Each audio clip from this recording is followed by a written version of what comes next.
Tô.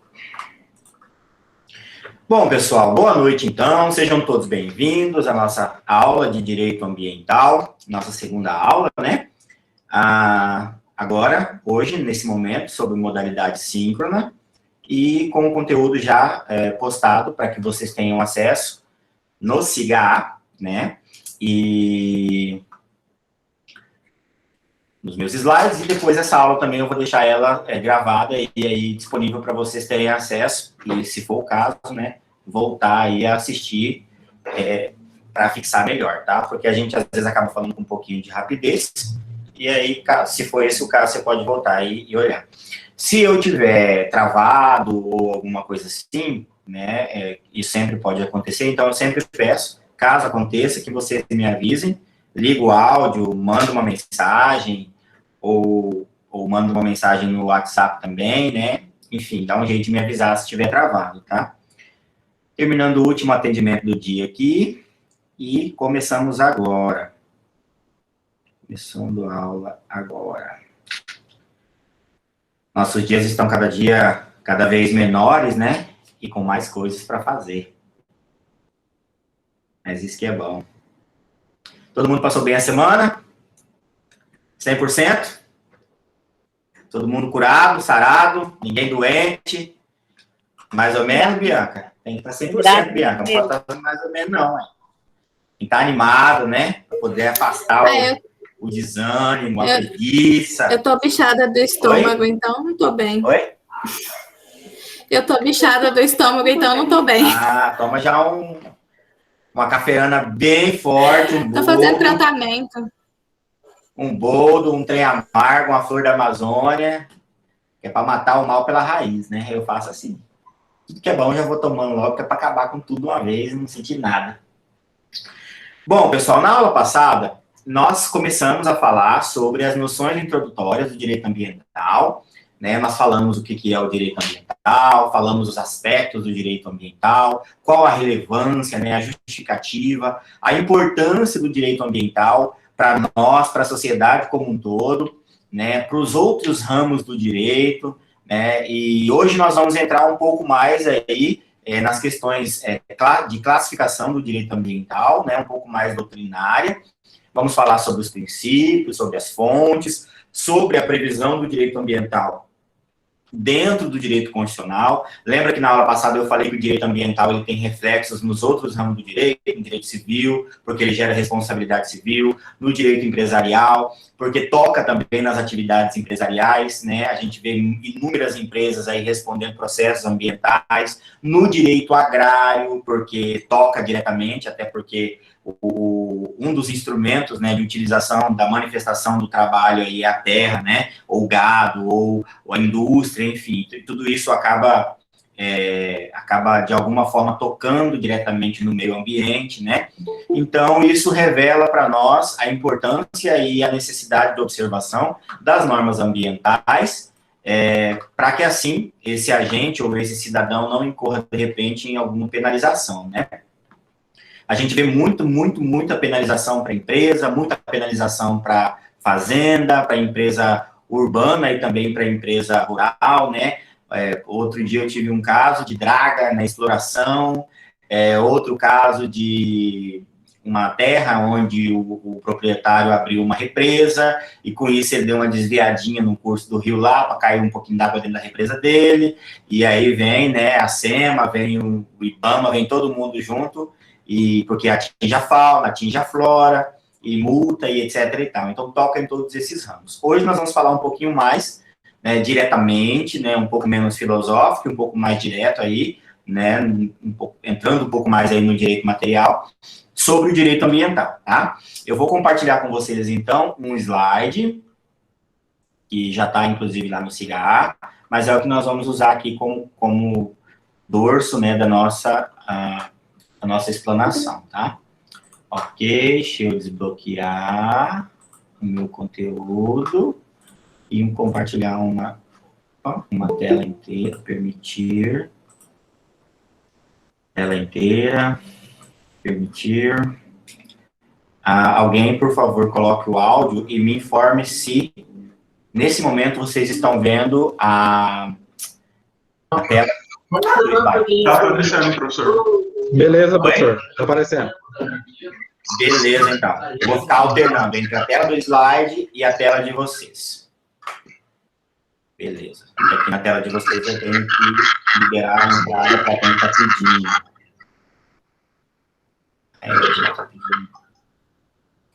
Certo. Então, pessoal. Deixa eu ver se eu saio daí. Então, nós estamos falando do direito ambiental na aula 2. Agora nós vamos entrar, porque na aula passada eu falei sobre um aspecto um pouco mais nacionalista, né? O direito ambiental, sob aspecto, sob justificativa nacional, sob uma ótica mais local, mais nacional. Nós estamos falando de algo que toca em nós, que toca na sociedade, né, que toca no Brasil, que diz respeito ao ambiente em que o ser, né, em que o indivíduo está inserido. Agora nós podemos entrar um pouco mais adiante aí e falar do direito ambiental sob um aspecto macro, né, o direito ambiental sob um aspecto internacional. E aí a doutrina classifica isso como direito internacional do meio ambiente. Ou seja, é importante, né, nós destacarmos, é importante nós sabermos que existe uma preocupação internacional com o meio ambiente. E essa preocupação internacional com o meio ambiente, ela começou a ser firmada, propriamente dito aí, no século XX, através, né, dos instrumentos normativos, né, das resoluções, dos tratados, dos pactos, enfim, que são normas internacionais firmadas entre os entes autônomos, né, entre os estados soberanos, entre os países soberanos, com órgãos de cúpula, como, por exemplo, a ONU, e algumas comitivas, alguns comitês, pensando especificamente no direito ambiental. Essa vertente, né, de olhar para o direito ambiental, nós vamos ver daqui a pouco, lá na frente, que no Brasil, ela é fruto da Constituição de 88, ou seja, ela é algo recente.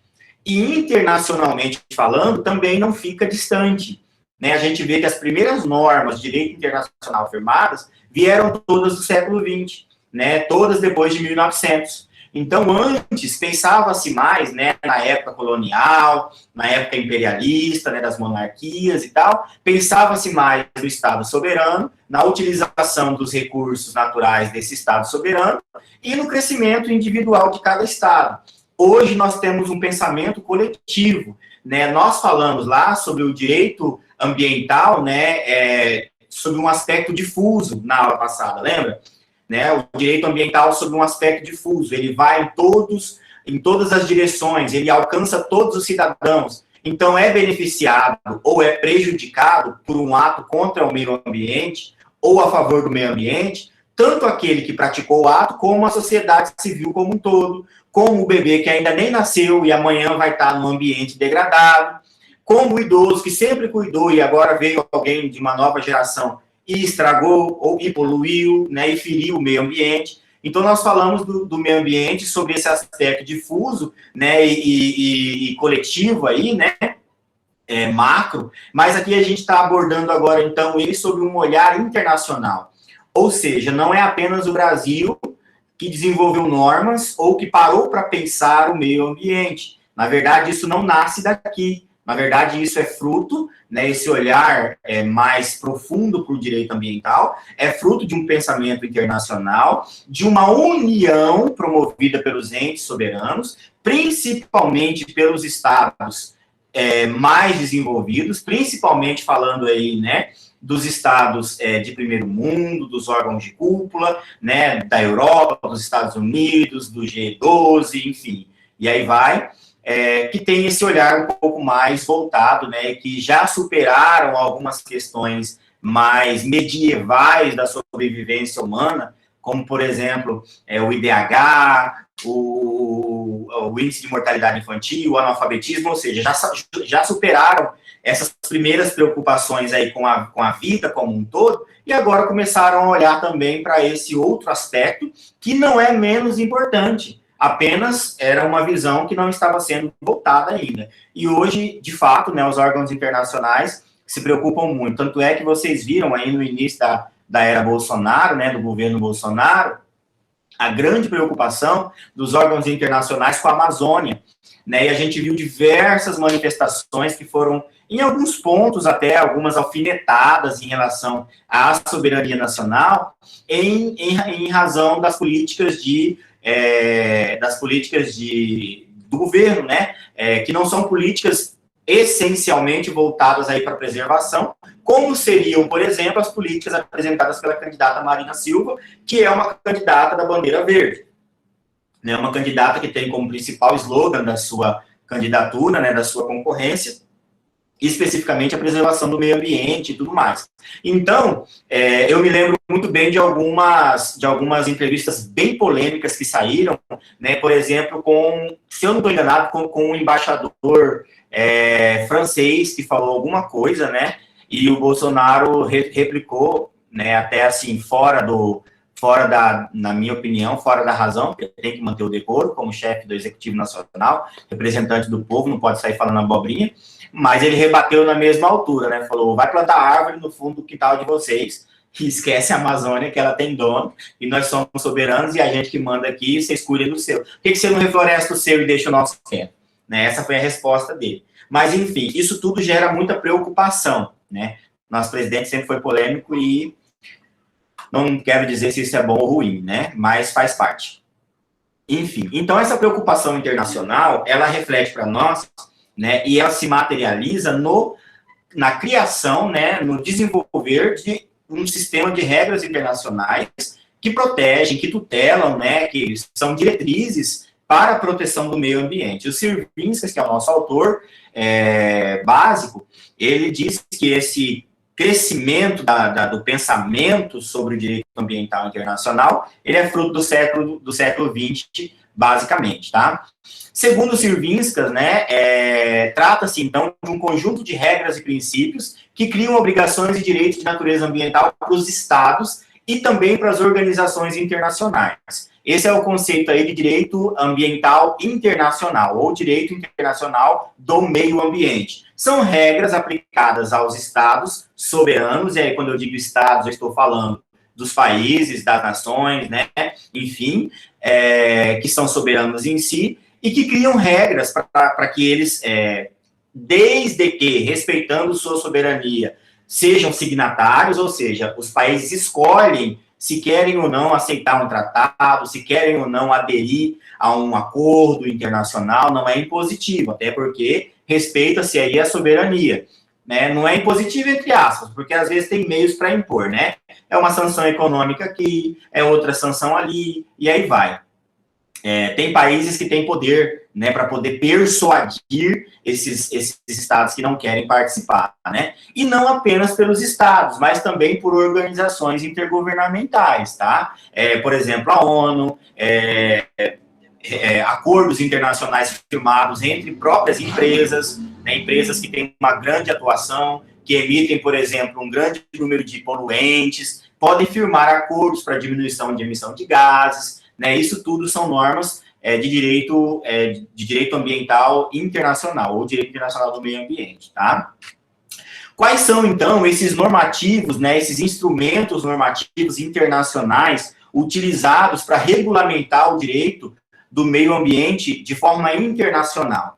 Nós temos aí os tratados, né, que são a base de regulamentação do direito ao meio ambiente internacional. Tá? Então, essas regulamentações elas vão acontecer através dos tratados internacionais. E esses tratados internacionais se materializam de algumas formas. Podem ser por convenções, podem ser por convênios, podem ser por acordos, por pactos ou por protocolos, tá? Então, essas são as formas de materialização desse direito internacional. Então, se eu estou diante de uma situação que envolve o meio ambiente, sob aspecto internacional, né, ela vai ser regulamentada através de alguma dessas ações.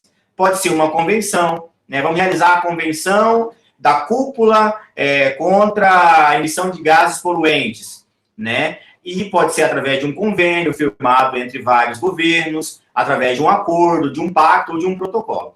A gente vai ver que o que difere a utilização de um documento para outro é justamente em razão da sua matéria, tá?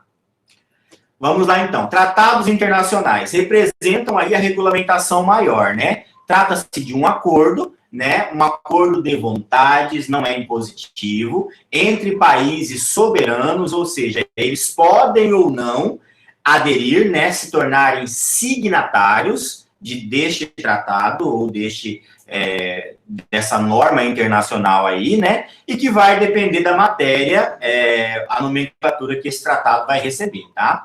Então, nós temos, por exemplo, aqui o Tratado de Quioto, inclusive, que eu já coloquei no cigarro agora há pouco, todo o tratado para vocês terem aí também. O Tratado de Quioto é um tratado novo, ele é de 97, né? Ele tem um pouco mais de 7, 10, 13, 14 anos, então é um tratado relativamente novo, comparando com outros acordos aí que são bem mais antigos, né? De 82, 87. E esse aí é sobre a emissão de gases poluentes, tá? Essa aqui foi a reunião, né, onde eles assinaram esse tratado. Está na revista das Relações Exteriores, disponível para vocês também, tá? Então, nessa reunião, os países que se tornaram signatários aceitaram e assinaram o Tratado de Quioto, tá? Que é um tratado que prevê a diminuição da emissão de gases poluentes, né? Protegendo aí, ou tutelando, né, a emissão de gases na camada de ozônio, tá? Então, vamos lá. Primeiro aí, né, dentro das classificações dos tratados, nós temos primeiro as convenções, né, que criam norma de caráter geral no âmbito dos direitos humanos. Então, se eu estou falando de um direito ao meio ambiente que toca em direitos humanos, eu vou abordar, né, isso, eu vou regulamentar esse acordo, esse ajuste de vontade, vamos dizer assim, através de uma convenção. Então, nós tivemos, por exemplo, aqui a Convenção do Meio Ambiente, que foi no Rio, salvo engano, Rio... eu não lembro agora o nome, Rio 10, Rio 12, uma coisa assim, lá na frente acho que vai ter no nosso slide, que abordou questões relacionadas aos direitos humanos, né? O direito humano de ter um meio ambiente de qualidade. Então, isso é regulamentado através de uma convenção, né, porque ela vai abordar normas relacionadas a direitos humanos. Se o assunto que vai ser tratado é relacionado à cultura ou ao transporte, o direito ambiental relacionado à cultura e também ao transporte, por exemplo, o direito ambiental relacionado especificamente aos indígenas, nós estamos falando aí de uma cultura específica, né, de um povo específico, né, isso aí também vai ser regulamentado através de convênios internacionais. Acordos são outra manifestação de tratados internacionais. E esses acordos referem-se aí a questões financeiras, comerciais e culturais. Então, um acordo, por exemplo, firmado entre empresas concessionárias de montadoras de veículo, né? Ou empresas de processamento e produção de alimentos sob ótica internacional, né? Então, trata-se aí de acordos que vão ser relacionados a questões financeiras, comerciais ou culturais. Um exemplo de um acordo é um acordo para destinação de recursos para políticas de prevenção e recuperação do meio ambiente. Salvo engano, tem um acordo desses aí que no ano passado ele foi bastante questionado porque os Estados Unidos saíram dele e deixaram com isso de enviar uma parcela de alguns milhões de dólares que seriam repassados como parte da como sua contrapartida, né, sua participação nesse acordo. Então, geralmente, os acordos ajustam vontades para socorrer uma área ali específica do direito ambiental e tratando-se aí, né, de uma área que necessite de aporte financeiro, geralmente vai regulamentar esse repasse financeiro, tá? Outra manifestação de tratado internacional são os pactos. Então, os pactos são também um tipo de tratado internacional que são mais utilizados aí em esfera militar. Esforço conjunto para poder combater o desmatamento na Amazônia, por exemplo. Esforço conjunto para recuperar, através de forças militares ali, algum lugar, né, da floresta de algum lugar, enfim. Diz respeito um pouco mais sobre utilização na esfera militar. E, por fim, os protocolos, que também são um tipo de tratados internacionais, como, por exemplo, o protocolo de Kyoto, que é o exemplo que eu dei agora há pouco, né, eles são a concretização, né, de algumas discussões que são realizadas em algumas conferências. Então, havendo necessidade, por exemplo, de realizar uma conferência sobre, suponhamos aí, né, vamos imaginar que comece a acontecer um descongelamento do Polo Norte, por exemplo, né, das calotas polares, enfim, de forma muito gradual e repentina, e isso chame a atenção, né, necessite o olhar da comunidade internacional. Será proposta, então, a realização de uma conferência internacional, via de regra pela ONU, né, que vai propor essa realização dessa conferência, né, e das discussões realizadas nessa conferência vão ser adotadas algumas ações, e isso tudo vai ser lavrado em ata, que vai virar, então, um protocolo, né, um protocolo que é fruto de uma reunião, de uma conferência, onde se tomou algumas decisões, e essas decisões são de caráter filiatório, né, a pessoa pode aceitar ou não, ele pode se tornar signatário ou não, e obedecer esses protocolos, tá? E aí, quando a gente fala de direito internacional, vocês já devem ter tido aula de direito internacional, né? Mas quando a gente fala de direito internacional, nós estamos falando aí de uma situação bastante melindrosa, porque em todas as situações há que se respeitar a soberania dos estados, né? Então, é muito difícil, e por isso existe a diplomacia, né? Por isso existem os diplomatas, toda essa negociação, a intervenção dos órgãos internacionais, da comunidade internacional, e inclusive a utilização de outros meios para tentar conduzir a obediência desses acordos. Por exemplo, países que não estão... a gente teve muito exemplo disso lá no Oriente Médio, né? Quando alguns países estavam apoiando Saddam Hussein, e os Estados Unidos começaram a fazer muitos embargos econômicos àqueles estados, né, porque, em tese, eles estariam aí apoiando o terrorismo, né, então, para minar o apoio financeiro, o apoio econômico, os Estados Unidos implicaram embargos. A mesma coisa acontece em Cuba, por exemplo, né, ainda até hoje, né, existem inúmeros embargos a Cuba, fruto, né, da imposição dos Estados Unidos, justamente porque Cuba é um país que não permite, né, que os seus cidadãos saiam sem que haja autorização do governo, etc, etc e tal. Então, outro exemplo é a Coreia do Norte, né, os Estados Unidos também têm diversos embargos contra a Coreia do Norte e tal. Então, assim, quando a gente fala de direito internacional, ainda que seja sobre o aspecto ambiental, é muito melindroso. Por quê? A comunidade internacional pode se reunir, por exemplo, contra o Brasil e entender que nós estamos omissos ao cuidado e ao zelo da Amazônia. Ah, professor, mas isso aí é interesse econômico. Sim, com toda certeza. Tudo é interesse econômico. Não tem nada que não seja interesse econômico. Porque o dinheiro gira o mundo. Tudo se faz com dinheiro. Você não dá saúde sem dinheiro, você não dá educação sem dinheiro, não tem qualidade de vida sem dinheiro, tudo é dinheiro, você não come sem dinheiro, né? Então, sim, tem toda essa questão aí, estão de olho na riqueza da Amazônia, mas tem também o aspecto internacional. Então, por exemplo, por que você acha que até hoje nós não sofremos, de repente, um embargo específico aí, por não obedecer ou por não colocarmos a Amazônia? Até falou-se um pouco, né, no início aí do governo, falou-se um pouco sobre a comunidade internacional assumir a Amazônia. Lembra disso? Não sei se vocês chegaram a ouvir, se eu ouvi em alguns jornais. A conversa era sobre a comunidade internacional assumir o cuidado da Amazônia, né? E aí a resposta do governo é: a Amazônia tem dono, né? Ninguém vai assumir a Amazônia, porque aqui não é terra de ninguém. Enfim, mas isso tudo é bastante melindroso e preocupante, né? Igual nós estamos vendo agora, por exemplo, os conflitos na faixa de Gaza com Israel. Ontem, hoje, não sei se vocês viram, mas hoje Israel invadiu a faixa de Gaza, né? Eles adentraram o território, adentraram por solo, não por bombardeios aéreos apenas, mas os tanques, né? Os militares entraram e para tentar restabelecer a paz, fruto do ataque injustificado da faixa de Gaza ao território israelense.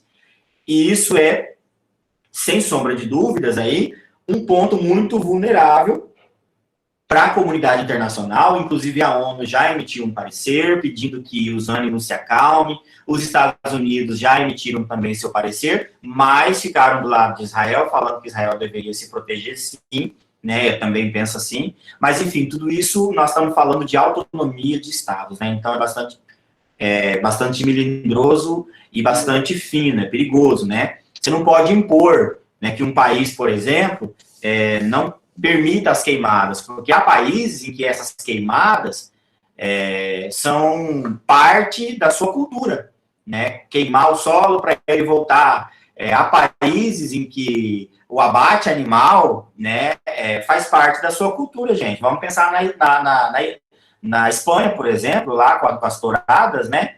Ah, mas os animais estão matando os touros e tal. Tem toda uma discussão cultural e autônoma em cima disso, né? Até porque o país ele é soberano em si, né? A gente pode olhar e ficar com dó, mas a gente também mata para comer. Eles matam para comer e para se divertir. Outros lugares endeusam, né? A Índia, por exemplo, a vaca, né? O animal, o bovino, ele é sagrado, né? Então lá não existe o que existe na Espanha, por exemplo, é uma barbárie. Então, tem toda essa diferenciação, tá? Bom, então, vamos imaginar a situação em que um tratado, né, por exemplo, o Tratado de Kyoto aí, que eu peguei como exemplo para nós, o Brasil deseja incorporar esse tratado dentro da sua legislação nacional. Nós temos, então, uma legislação internacional, um tratado do qual o Brasil vai ser signatário. Então, o presidente da República aceitou o tratado. Ele assinou o tratado. O Brasil agora é signatário do Tratado de Kyoto, por exemplo. Como que esse tratado vai entrar dentro do ordenamento jurídico nacional? Primeira fase seria a celebração. O artigo 84 da Constituição Federal, inciso 8º, fala que o tratado tem que ser celebrado pelo presidente da República. Ele deve assinar lá como signatário. Segundo, esse tratado vai ter que se submeter à aprovação do Congresso Nacional, né? Ou seja, o chefe do Executivo aceita, assina, se torna signatário, manda para a aprovação do Legislativo, ele vai ser submetido à apreciação do Congresso Nacional, o Congresso vai analisar se esse tratado não fere autonomia, se ele não fere normas nacionais, se ele não é um tratado que retira, né, a soberania do país em algum assunto e tal. E, havendo aprovação, né, através dessa aprovação, o Congresso vai criar aí um decreto legislativo. Né, isso está regulamentado pelo artigo 49, inciso 1º da Constituição Federal. E depois que o tratado virar um decreto legislativo, ele vai ser promulgado, tá? E aí a promulgação vai ser através da emissão de um decreto presidencial de promulgação, né, do decreto legislativo, e aí então ele passa a ser uma lei, né? Ele passa a vigorar com força de lei dentro do ordenamento jurídico nacional, tá? Então essas são as fases aí, né, das regras para que esse tratado seja incorporado ao ordenamento jurídico brasileiro. Tá, e aí, professor, como que eu posso identificar, né, quais são as fontes do direito internacional do meio ambiente? Porque nós falamos aí, né, dos instrumentos, lembra, aqui atrás tem um slide, que na verdade são os instrumentos normativos internacionais. Ou seja, aqui eu estou falando de como essa norma internacional vai se materializar na prática, qual é a forma dela ser celebrada. Mas existem, então, também as fontes do direito internacional do meio ambiente, tá? São fontes específicas internacionais. Então, em relação ao meio ambiente internacional, né, porque o nacional pode ter outras fontes também, tá? Fontes próprias do local, né, fontes da própria nação. Mas o internacional, ele tem os tratados e convenções, os atos das organizações intergovernamentais, os costumes internacionais, os princípios gerais de direito, doutrina internacional e jurisprudência internacional, tá? Segundo a doutrina de Sirvinskas, essas são as principais fontes de direito internacional do meio ambiente. Então, vamos lá. Primeira delas, né? Fonte de direito internacional do meio ambiente. Primeira, tratados e convenções. É o que nós falamos agora há pouco. são manifestações do direito internacional, né, do meio ambiente, fruto dessas organizações, fruto dessas convenções, né, são as fontes, vamos dizer assim, primárias, né, as fontes naturais, por excelência, do direito internacional do meio ambiente, tá? E, geralmente, com o passar do tempo, elas acabam se incorporando ao ordenamento jurídico nacional de alguma forma. Então, por exemplo, né, na criação de um Código Nacional do Meio Ambiente, por exemplo, certamente serão observados diversos tratados e convenções, esse código seria já escrito, criado, observando as legislações internacionais, tá? Quando isso acontece também, é outra forma de incorporar. A forma tradicional de incorporação seria obedecendo àquela evolução que eu acabei de mostrar para vocês. Este tratado, especificamente, eu quero que ele passe a valer como lei no Brasil. Então tá, presidente, você assinou, manda para o Congresso fez um decreto legislativo, aprovou, volta para o presidente, faz um decretinho, fazendo aquele decreto legislativo virar lei, acabou. Essa é a forma tradicional. Agora, na criação de uma norma normal, né, de uma norma natural, o processo legislativo permite a incorporação, tá?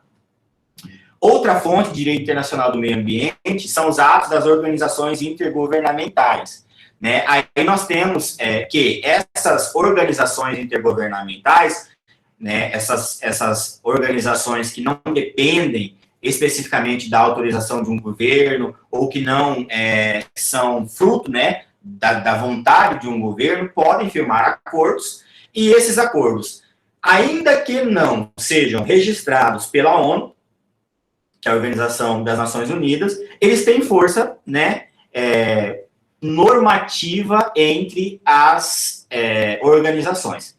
Então, se fosse o caso de um descumprimento, certamente esse descumprimento seria denunciado, né, à Corte Internacional, e a Corte Internacional julgaria esse descumprimento, utilizando aí como fonte, né, esses atos das organizações intergovernamentais, tá? Outra fonte são os costumes internacionais, né, trata-se aí de uma prática geral. Costume, é a mesma coisa do costume para nós aqui no Brasil. É costume que todos os anos aconteça isso. É costume que todos os anos, lá na Índia, eles façam aquilo. Então, esses costumes internacionais são respeitados, e eles, no momento de um julgamento, de uma ação internacional com relação ao meio ambiente, vão ser observados, porque também são fontes de direito.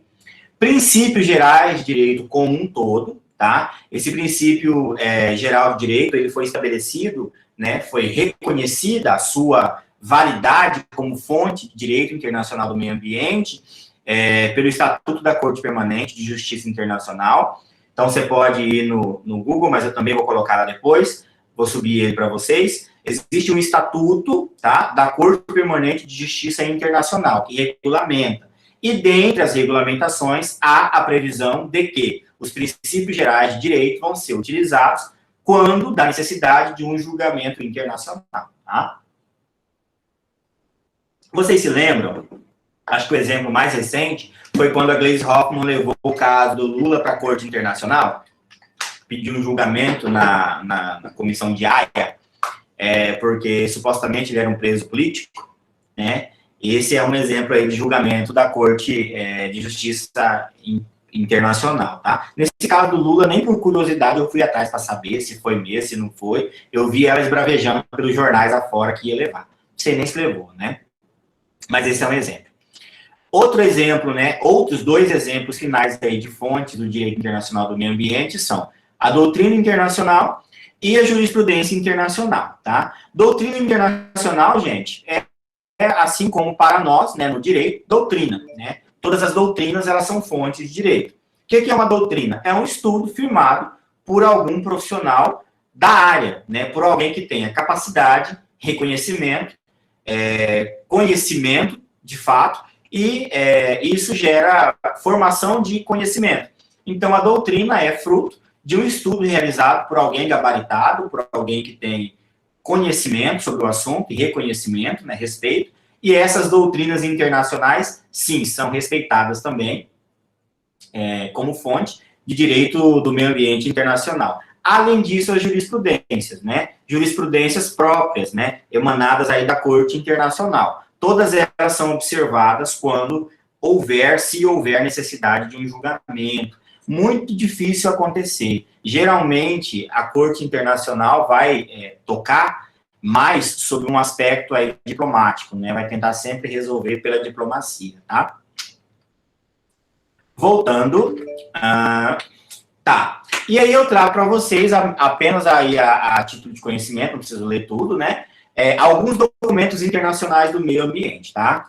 Nós temos aí, ó, o primeiro documento relacionado ao meio ambiente, ele foi firmado em 1958, tá? Que é a Convenção da Pesca.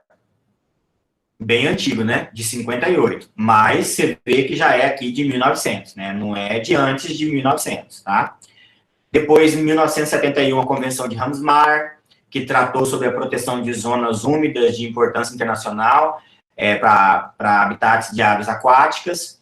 Em 1972, a Conferência das Nações Unidas sobre o Meio Ambiente Humano foi realizada em Estocolmo. Aí tem várias outras que eu pulei, né? Em 87, o Protocolo de Montreal, que foi substâncias que destroem a camada de ozônio. Depois, em 92, a Conferência das Nações Unidas sobre o Meio Ambiente e Desenvolvimento, essa aconteceu no Rio de Janeiro, tá? Ela foi chamada de Cúpula da Terra, isso em 92. 97, o Protocolo de Quioto.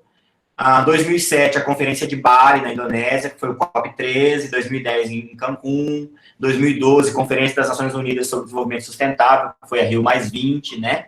Então, esses são alguns exemplos, não estão todos aqui, óbvio, de documentos internacionais firmados a título de documento do meio ambiente, tá? Sobre um aspecto de direito ambiental. Aí a gente para pensar, às vezes, a gente tem tanta coisa mais urgente para pensar, né, que a gente corre o risco de cair, aí 2015, Acordo de Paris, né, a gente corre o risco de cair naquela insignificância, né, que é o que moveu a situação da inexistência de regulamentação antes, né, desse início aqui. Você pode ver, gente, são 2000 anos aí, né, agora que a gente está vendo aí uma regulamentação moderna. Na aula passada a gente falou sobre a evolução histórica do direito ambiental, né, do primeiro documento datado de 2000, quase 3.000 e poucos anos lá, que foi encontrado numa tumba no Antigo Egito, que falava sobre a preocupação com o meio ambiente. Mas esse sempre foi um motivo de preocupação, mas que pouco foi visado e pouco se fez a respeito do assunto. Por exemplo, nós estamos diante de uma guerra aí, né, internacional entre a Israel e a Palestina. Pensar no meio ambiente, no meio de uma guerra, é como se a gente estivesse pensando em algo fútil, né? Nós temos aí um país inteiro em desespero pelo Covid-19, que é o Brasil, né? Porque as pessoas estão morrendo e tal e tal. Nós temos uma situação de calamidade pública em relação à segurança, que sempre foi uma vergonha no país e tal. Então, sempre parece que vai existir um problema mais urgente para ser analisado, para ser regulamentado e para ser tutelado.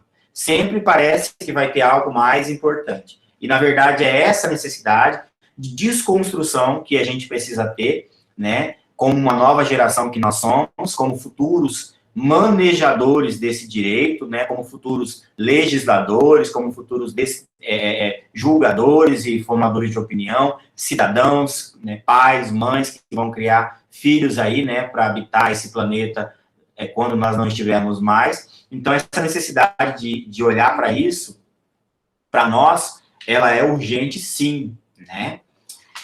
Bom, falando então ali, né, nós encerramos aí esse aspecto mais internacional do meio ambiente, né? Nós falamos sobre esse direito internacional do meio ambiente, as fontes desse direito internacional do meio ambiente e também a manifestação da regulamentação desse direito internacional do meio ambiente. Agora nós vamos vir para o direito ambiental brasileiro. Nós estamos falando aqui sobre um aspecto nacional, né? Pensando no direito ambiental brasileiro, nós temos aí alguns princípios, que são os princípios regulamentadores ou informadores do direito ambiental nacional. tá? Então, nós temos aqui, pela indicação da doutrina, alguns dos principais, mas você vai ver nas doutrinas princípios diferenciados, né? Algumas doutrinas vão elencar uns, outros vão elencar outras. O principal é nós pensarmos sempre que a principal fonte, né, e o principal princípio do direito internacional, do direito nacional no Brasil hoje, em relação ao meio ambiente, é a nossa Constituição Federal. Né? No caso, a nossa Constituição Federal elegeu um capítulo próprio, que é o capítulo 6, o artigo 225, todos os seus incisos e parágrafos, para tratar especificamente do direito ambiental no Brasil, tá? Então, o primeiro princípio que a gente extrai, né, desse texto constitucional, e que é um princípio aplicado ao direito ambiental no Brasil, é o princípio da dignidade da pessoa humana. Esse princípio é macro no ordenamento jurídico brasileiro. Você vai ver a dignidade da pessoa humana ser observada em todas as esferas do direito no Brasil. Todas. Penal, administrativo, criminal, internacional, tudo. Todas elas vão ter essa observação da dignidade da pessoa humana. Por quê? A dignidade da pessoa humana diz respeito ao próprio ser, que é o principal projeto de proteção das normas regulamentadoras. Para que existe lei? Para proteger o ser humano, né? Para regulamentar a vida em sociedade e proteger essa pessoa, proteger esse ser humano. Então, pensar na dignidade dele diz respeito a todos os atos que ele vai ter ou que ele vai estar inserido, dentre eles o direito ambiental, tá? E aí, a Declaração de Estocolmo, de 1972, ela deixa esse princípio bem claro, quando ela diz assim, ó, o homem tem o direito fundamental à liberdade, à igualdade e ao desfrute de condições de vida adequada. Aqui já começa a entrar dentro dele. Condições de vida adequada. Em um meio ambiente de qualidade, expressamente aí, tá vendo? Que permita levar uma vida digna. Ou seja, existem questões que juntas permitem que essa pessoa tenha uma vida digna, dentre elas um meio ambiente saudável, de qualidade, né? Bom, que ele possa gozar de bem-estar, né? Enfim, e é portador solene da obrigação de proteger e melhorar o meio ambiente para gerações presentes e futuras. Quando nós não pensamos no meio ambiente, né, nós manifestamos aí um dos principais sentimentos humanos, que é o egoísmo, né? Nós pensamos em nós, no hoje, no agora. Tanto é que se você encontrar uma veia, por exemplo, aí de diamante, você vai explorar ela tudo que você puder. Quando uma empresa compra uma área e adquire do governo uma concessão para explorar, de repente, um minério, ela vai explorar até a última gota que ela puder, né? Por quê? Porque é para nós, é para hoje, né? Essa necessidade do agora. E pensar o meio ambiente é deixar de ser até mesmo um pouco egoísta, tá? O segundo princípio que norteia o direito ambiental brasileiro é o princípio do direito humano fundamental ao meio ambiente sadio, tá? Esse princípio tem berço lá no artigo 225, que eu falei da nossa Constituição, no caput dele, tá? E ele busca garantir a utilização contínua dos recursos naturais, ou seja, utilizar de forma contínua, mas de forma sustentável, né? Sustentabilidade, ou seja, de repor, de permitir que o meio ambiente se recupere. É não usar até acabar, é usar de uma forma que permita a renovação, tá? Na Conferência do Rio, que foi realizada em 92, no Rio de Janeiro, o princípio do direito humano ao meio ambiente sadio foi reconhecido como dos seres humanos a uma vida saudável, produtiva e harmônica com a natureza. Então, esse princípio ele ficou evidente e reconhecido na Conferência do Rio de 92, tá? O outro é o princípio do desenvolvimento sustentável, que é muito próximo do ambiente sadio. O desenvolvimento sustentável é justamente isso, satisfazer as necessidades presentes sem comprometer a capacidade de fornecimento da satisfação das necessidades das gerações futuras, tá? Então, é não usar indiscriminadamente, é não acabar, é usar de forma sustentável, a permitir a renovação. O que você faz, né? Você não, eu também não, mas quem é agricultor, né? Quem é pecuarista? Geralmente... Rogério é. o Rogério que é rico aí... que é pecuarista, né, que cria gado, que pensa em arrobas, né, ele não conta dinheiro, ele conta arrobas. Quando um pasto está muito gasto, o que você faz? Você tira o gado dali, você faz um outro piquê e leva o gado para lá. E deixa aquele pasto recuperar, trata ele. Porque você não vai acabar com a sua terra. Só tem aquela, ou só tem... aquilo é seu, então você tem que manter, né? Isso é renovar, dar um espaço de tempo para permitir que aquele pasto se recupere, né? De repente tratá-lo, né? Adubá-lo, enfim, auxiliar naquilo que falta a ele, para que ele se renove e assim o gado possa voltar para ali e comer de novo, ter o que comer, né? Esse princípio nosso aqui, né, do desenvolvimento sustentável, ele traduz justamente essa intenção de permitir, né, que as gerações futuras também possam suprir as suas necessidades através do meio ambiente, né, que foi utilizado de forma sustentável, tá? Esse princípio aqui, ele foi o primeiro desenvolvimento dele, a inclusão dele, foi também na Conferência de Estocolmo de 72, tá? Um outro princípio aplicado no direito ambiental brasileiro é o princípio de desenvolvimento sustentável, que se manifesta na Constituição Federal de 88, no artigo 225, é o que eu acabei de falar agora, ó. No caput, né, no nosso texto magno, ele diz assim, ó, todos têm direito ao meio ambiente, mas não é qualquer meio ambiente. Todo mundo tem direito ao meio ambiente ecologicamente equilibrado, né? Bem como uso comum do povo e essencial à sadia qualidade de vida. Impõe, então, ao poder público e também impõe à coletividade o dever de defendê-lo e preservá-lo para as gerações presentes e futuras. Ou seja, o desenvolvimento sustentável é um dever, né, que é reconhecido e determinado pela nossa Constituição Federal, é um dever tanto do poder público como do povo, né, de preservá-lo para gerações presentes e futuras. Tá? Princípio também da prevenção e da precaução. Tá? Esses dois princípios também se aplicam ao direito ambiental nacional.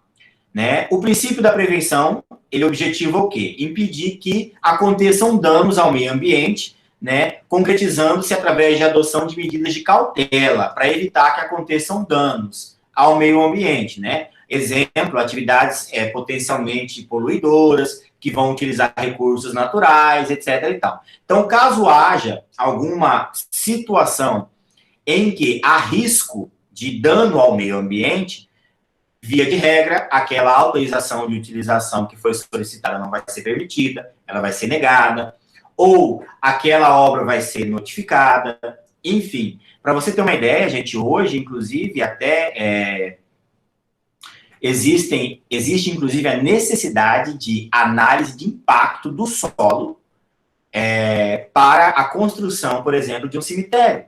Né? Eu estou diante de um caso desse aqui, lá no município que eu assessoro, onde o MP nos notificou para que nós promovêssemos a adequação do nosso cemitério. E para isso é necessário fazer todo um estudo. Qual que é a distância do lençol freático mais próximo para saber se não vai poluir a água, se não tem risco de degradação, se não tem risco de deslizamento. Enfim, tem todo um estudo de um impacto ambiental para todas as coisas, né? Vai criar um loteamento, tem que ver o impacto ambiental daquele loteamento. Né? Aí você vê situações, eu não lembro, não sei se vocês lembram, mas tinha na televisão, antigamente, o deputado Clodovil, e ele era muito polêmico, né? Passava no Pânico, o pessoal perseguindo ele tem tinha, né, que ele já morreu, uma casa muito bonita em Ubatuba. E essa casa dele foi construída no meio de uma encosta, na floresta, de frente para o mar. E a questão é que ali é uma parte da reserva da Mata Atlântica. E ele estava sofrendo há muitos anos uma ação para derrubar a casa, né? Pedindo a derrubada da casa. E aí vai. Eu vi outro dia que tem uma casa do Neymar, num condomínio, não sei na onde aí, que não respeitou um estudo ambiental e vai ter que ser derrubada uma parte dela. Não sei se isso saiu semana passada. Não sei, acho que quarto, banheiro, não sei o que lá. Então, assim, isso é sério, né? e pode levar a prejuízos muito grandes, tá? E também o princípio da prevenção, né? Esse é o princípio da prevenção, né? A prevenção e a precaução é justamente objetivando evitar a ocorrência de riscos, né? Evitar a ocorrência de situações que são potencialmente de riscos ao meio ambiente, tá?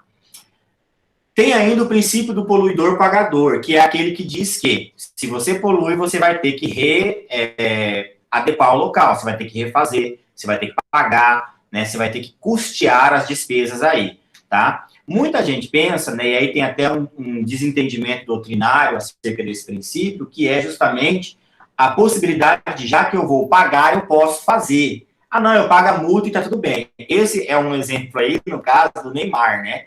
Ele nem se preocupou quando ele comprou a casa. Por quê?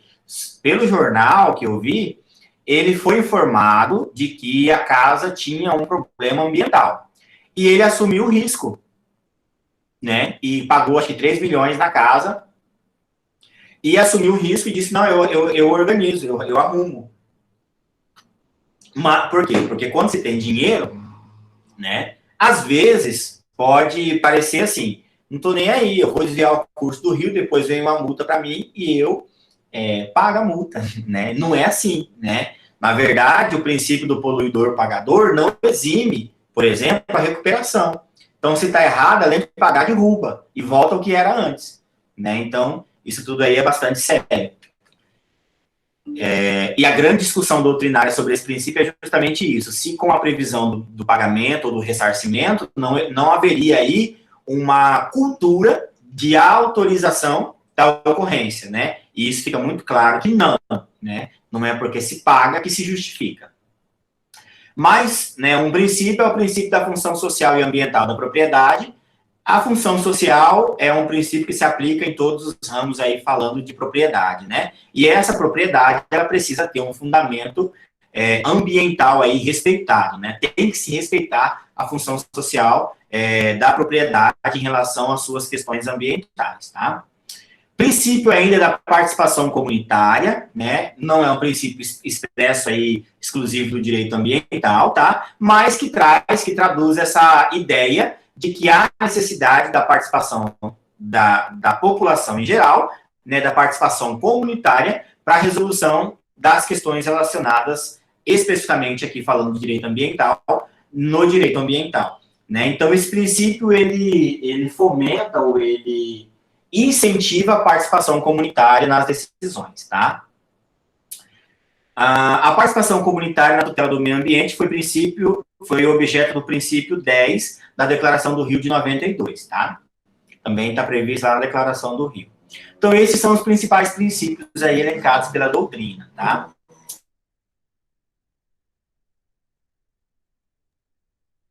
Né, do meio ambiente na Constituição Federal.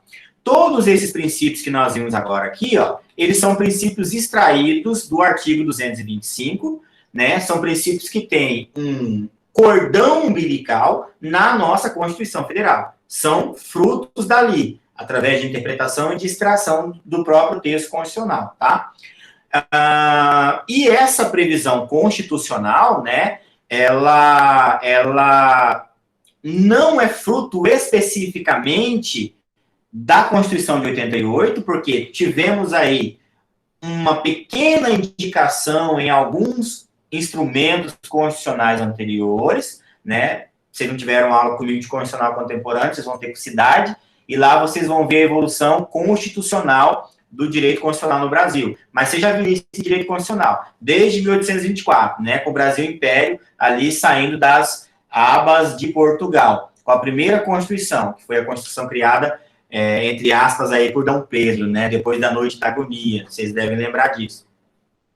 Mas o que se reconhece na doutrina como principal fonte, né, do direito ambiental no Brasil, de forma constitucional, é a Constituição de 88. Mas a gente vai ver que teve alguns pequenos passos anteriores à Constituição de 88, tá?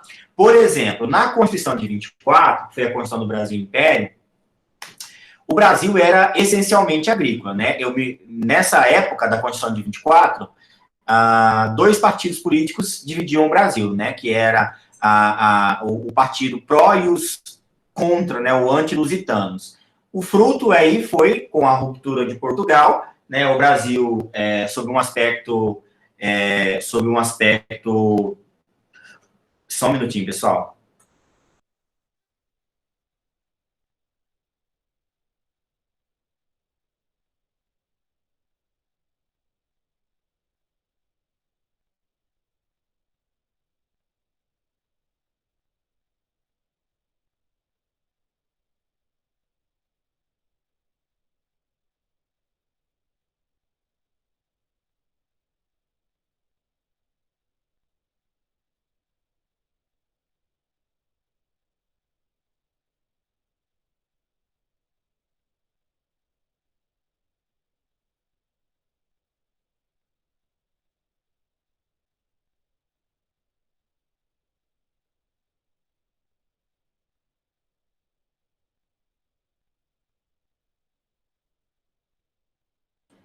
Ai, gente, desculpa, né? Mas família é família. Ainda mais à noite, tem que atender.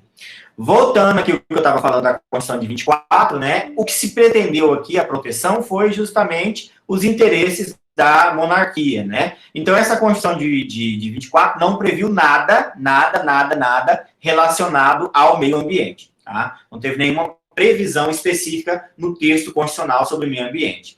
Em 81, pós-Império, né, na nossa primeira Constituição depois do Império, houve aí uma previsão específica, mas somente em relação ao aspecto, né, da legislação sobre minas e terras na Constituição Federal.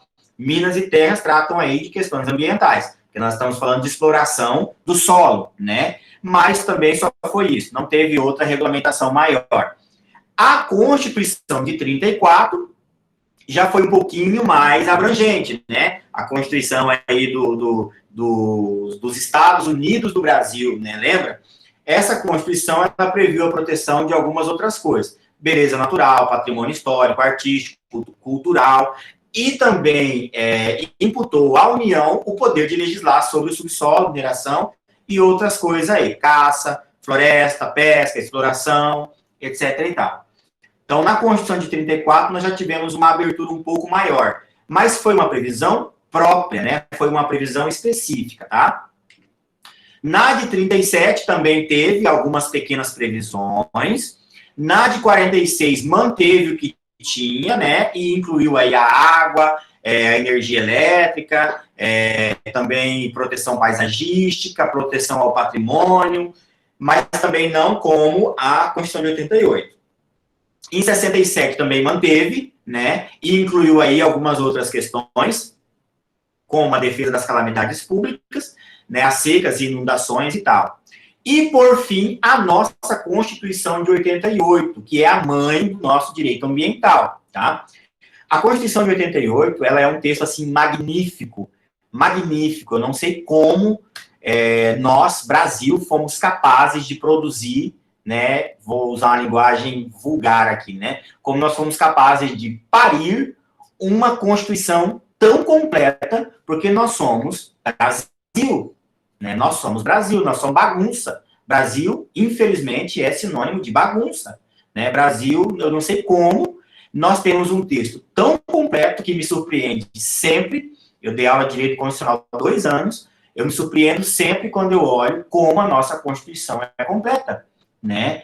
Ela abraçou, por isso ela recebe pelos doutrinadores o nome de Constituição Cidadã, né? Porque ela abraçou em todos os aspectos. E esse é uma outra vertente, ela aparece para nós no direito ambiental pelos doutrinadores com o nome de Constituição Verde. Olha só, ela recebe esse nome, Constituição Verde, porque ela protege o meio ambiente de uma forma tão ampla, com pouco texto, porque é só um capítulozinho, né? É apenas um artigo com seus incisos, mas que abraça de uma forma tão ampla e generalizada que permite todo esse cuidado e essa observação aí, né? Então, olha só, o texto diz assim, ó, todos têm direito ao meio ambiente ecologicamente equilibrado, bem como de uso comum do povo e essencial à sadia qualidade de vida, impondo-se ao poder público e à coletividade o dever de defendê-lo, preservá-lo para as presentes e futuras gerações. Então, quando eu falo que todo mundo tem direito a esse meio ambiente, eu estou falando de um direito difuso, né, de um direito que se manifesta de uma forma multidisciplinar, de uma forma difusa, né, de uma forma transindividual, né, e aí eu digo ainda que ele tem que ser ecologicamente equilibrado, e isso me abre um leque para legislar sobre o equilíbrio do direito ambiental de forma gigante, né, de uso comum do povo, né, da finalidade da utilização do meio ambiente, de forma sadia, qualidade de vida, né, responsabilidade ao poder público, responsabilidade à coletividade, aos particulares também, né, de preservá-lo, de defendê-lo. Para quê? Para nós e para as futuras gerações. Então, assim, essa previsão constitucional, ele traz para nós. Isso aqui já foi. Essa previsão constitucional, ela traz para nós a manifestação desse papel da nossa Constituição Federal, que foi, assim, gigante mesmo para todos os aspectos do direito no Brasil, né? Sempre a nossa Constituição tem uma resposta para alguma vertente, né? E aí as leis complementares ou as emendas constitucionais são basicamente para a gente regulamentar um pouco ou especificar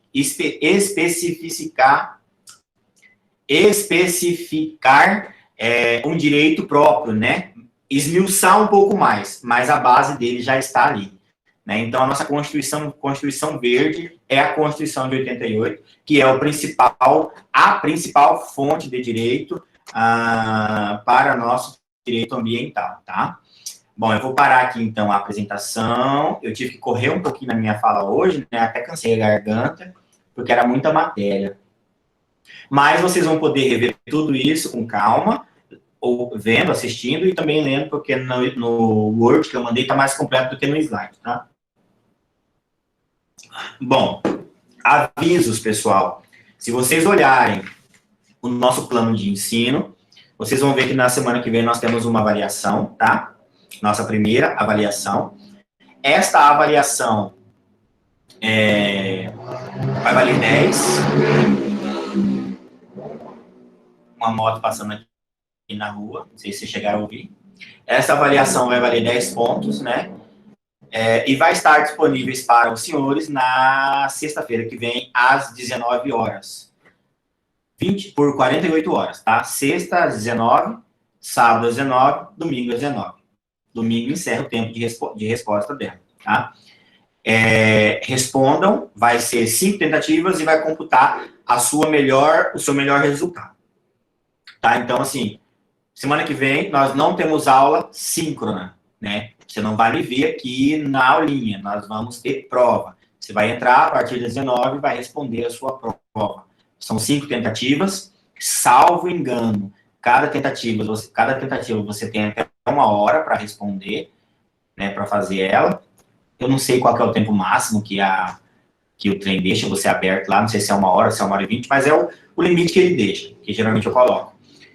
As questões, pessoal, vão ser questões objetivas de VIF ou de múltipla escolha, mas é tudo objetivo, tá? Não vai ser nada para eu ficar lendo depois, não.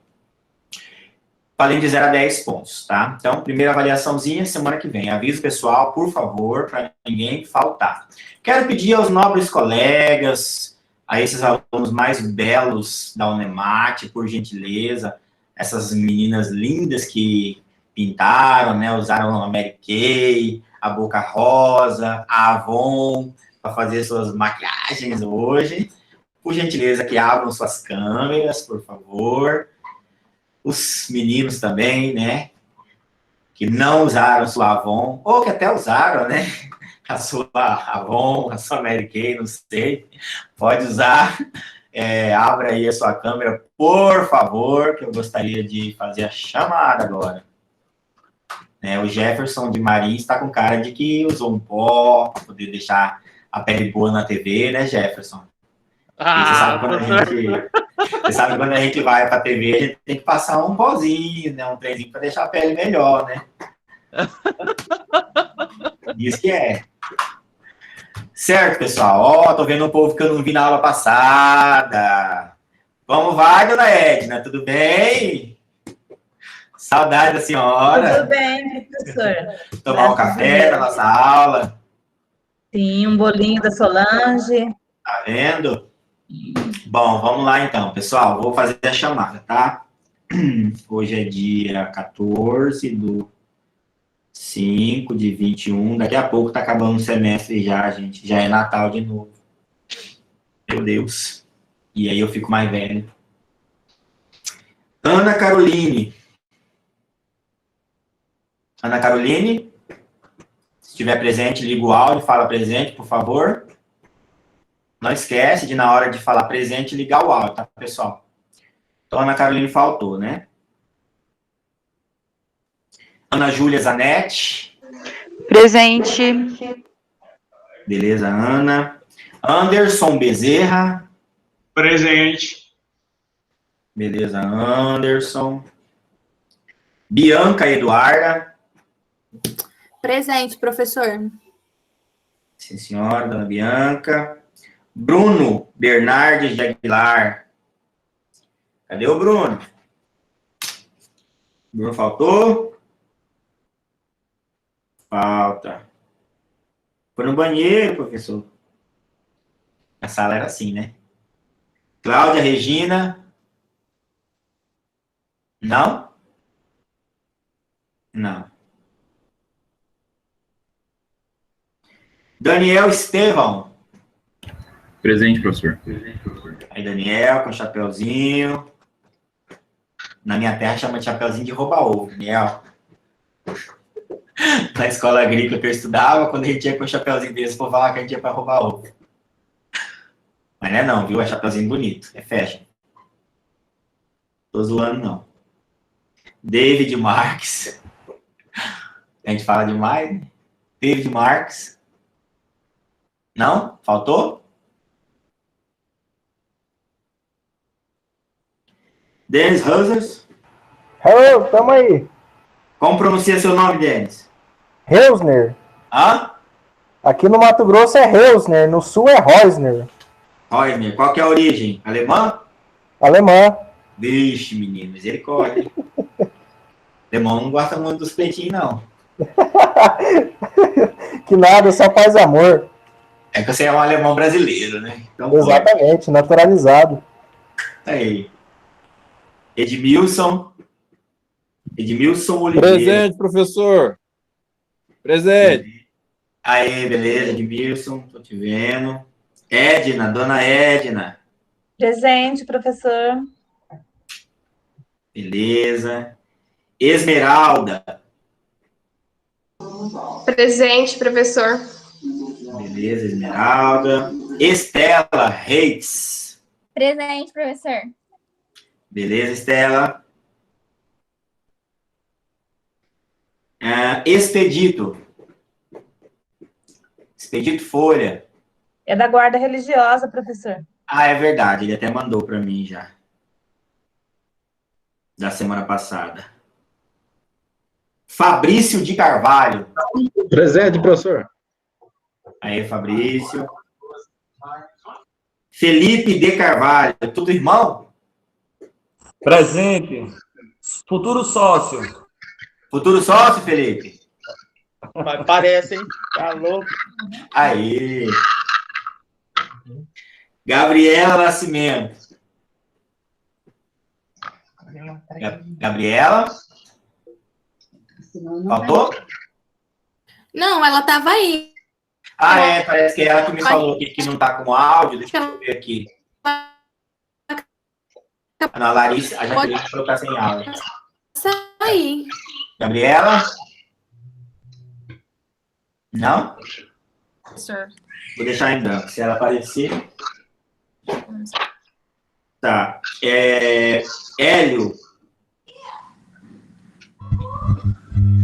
Hélio Adverso. Não? Professor, ele tá falando, tá sinalizando. Cadê ele? Ah, tá. Tô vendo aqui. Ele aqui mesmo. Deve estar com problema de conexão. Beleza, eu coloquei aqui. Ingrid. Professor, Oi. a Gabriela falou que a internet dela caiu, ela não tá conseguindo reconectar. Ela mandou Certo. até o print aqui. Peraí. Não tá conseguindo. Tá. Ingrid. Ingrid. Jaine. Presente. Beleza. Tá presente. Jaqueline Gomes. Jaqueline Gomes? É a senhora aí? Aqui tá com problema. Tá sem o áudio. Essa tá Presente. sem Beleza, a imagem. Isso. Jefferson, o Jefferson aí. Pronto. Pronto, Jefferson. Não tem como não ver, né, Jefferson? Senhor? Passou um pó, tá com uma imagem boa. Opa! Dá uma melhorada aqui na face. Isso aí. Jennifer Rodrigues. Presente. Cadê a Jennifer? Sim. Ah, tá.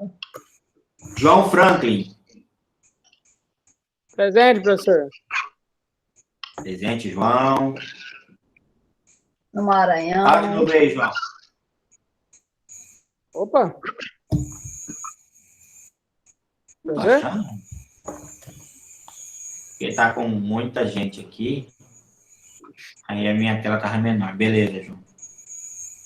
João Paulo Smith. Oi, eu aqui, professor, presente. Beleza, João. Tô te vendo aí. João Pedro Lopes. Não? Júlia Mufardini. Presente, professor. Presente, Júlia. Caio Henrique. Não? Larissa Evelyn. Presente, professor. Presente, Larissa. Lucas Fernando. Presente, professor. Beleza, Lucas. Lucas Rafael. Presente, professor. Presente. Ah, tá. Beleza, Lucas. Achei. Marcelo de Andrade Miranda.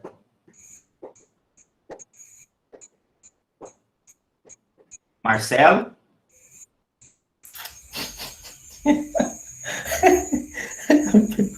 Faltou? Maria Vitória. Maria Vitória?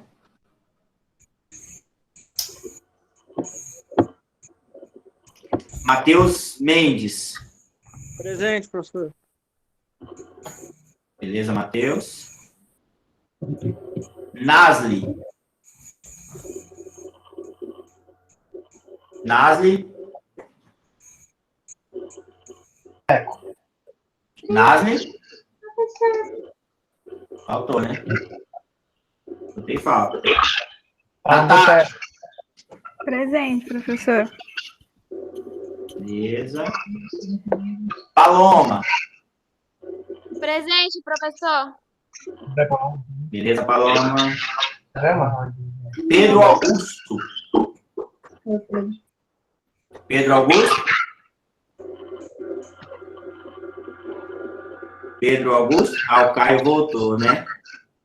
Já tinha passado o Caio, mas agora... Tinha perdido a conexão, professor, bem na hora. Tava vendo aqui, na hora a conexão, sei lá, deu alguma coisa aqui. Não, tranquilo, Caio. Acabei de ver aqui que você voltou, já coloquei presente. Professor, eu acho que a internet do Pedro também caiu. Pedro Augusto, voltou? Não, vou deixar em branco. Isso. Tá. Raquel Holtz. Presente, professor. Quem é que deu presente? Pedro Augusto. Ah, beleza, Pedro. Raquel Holmes. Rodrigo de Sá. Presente. Rodrigo? Presente. Beleza, Rodrigo, já vi. Cantinho. Rogério. Presente, professor.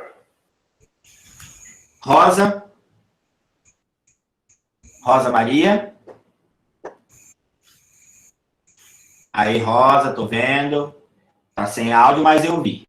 Tô te vendo já. Sara, com H. Presente, professor. Quem é a Prof. Sara? Ah, achei. Eu. Prof, aula Oi. passada, meu computador deu pau bem na hora da chamada. O Elton que desligou meu som, professor, aqui, ó. Ah, é seu esposo? Ah, que bom, não sabia. Joia, Welton? Eu sou a Sara. Quem é a Sara? Beleza, professor. Você tá mais. Bom, Welton. Ô, Sara, então na aula passada você estava. Eu sou a Sara. Tava, prof. E aí meu computador deu pau bem na hora. Eu assisti a aula toda. Eu até mandei no grupo, mandei o vídeo. A Sara não assiste aula, não, professor. É mentira? Isso sim. Aí complicou, hein, Sara? Você foi hidratada bem no ato. Como é que faz agora? Brincadeira, professor. Eu botei aqui, Sara. Para me ver a aula. Professor, deixa eu te perguntar um negócio. Sim, senhora, dona. Se, por exemplo, eu respondi a chamada aqui com a câmera aberta e a hora que você for tirar o print de tela, eu já fechei a câmera. Tem problema isso? Porque Não, semana passada aconteceu isso. Não tem problema.